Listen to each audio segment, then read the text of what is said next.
آج ہم ایک نہایت اہم مگر نظر انداز شدہ فتنے پر گفتگو کریں گے جو خاموشی سے ہمارے گھروں کو، دلوں کو اور نسلوں کو کھا رہا ہے۔ آج کا میڈیا خصوصاً ڈراموں اور فلموں کا میدان صرف تفریح کا ذریعہ نہیں رہا، بلکہ یہ اخلاقی تباہی، خاندانی انتشار اور روحانی انحطاط کا سب سے بڑا راستہ بن چکا ہے۔ ہمارے ڈرامے اب محبت نہیں، فحاشی سکھاتے ہیں، خاندانی جوڑ نہیں بلکہ رشتوں کو توڑنے کا ترتیب بتاتے ہیں، تہذیب نہیں پھیلاتے بلکہ بے شرمی، بے حیائی کو عام کرتے ہیں۔ ایک ماں بیٹی کے ساتھ بیٹھ کر وہ منظر دیکھتی ہے جو شرم کے مارے باپ بیٹے کے درمیان ذکر بھی نہیں کیا جا سکتا۔ بچے وہ مکالمے دہراتے ہیں جنہیں کبھی شرم و حیا کی دیوار کے پیچھے چھپا دیا جاتا تھا۔ ڈرامے میں بیوی شوہر کو چھوڑتی ہے، بہو ساس کو دھوکا دیتی ہے اور لڑکی بنا نکاح کے تعلقات کو محبت کا نام دیتی ہے۔ یہ صرف منظر نہیں، پیغام ہے۔ اور پیغام کیا ہے؟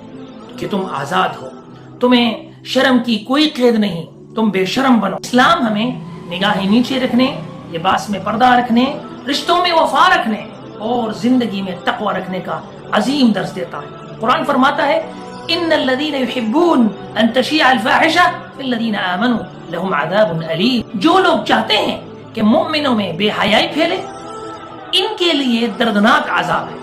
یہ شوبز والے کیا کر رہے ہیں میرے بھائیوں؟ یاد رکھیں یہ ڈرامے صرف وقت ضائع نہیں کرتے، وقت برباد نہیں کرتے، نیتیں، سوچیں، نسلیں برباد کر دیتی ہیں۔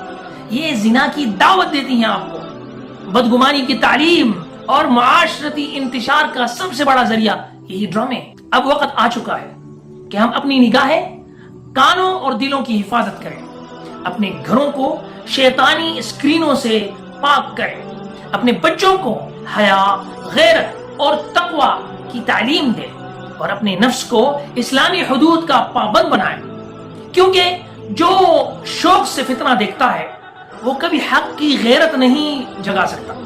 اللہ تعالی ہمیں اور ہمارے نسلوں کو اس فتنے سے محفوظ رکھے، آمین یا رب العالمین۔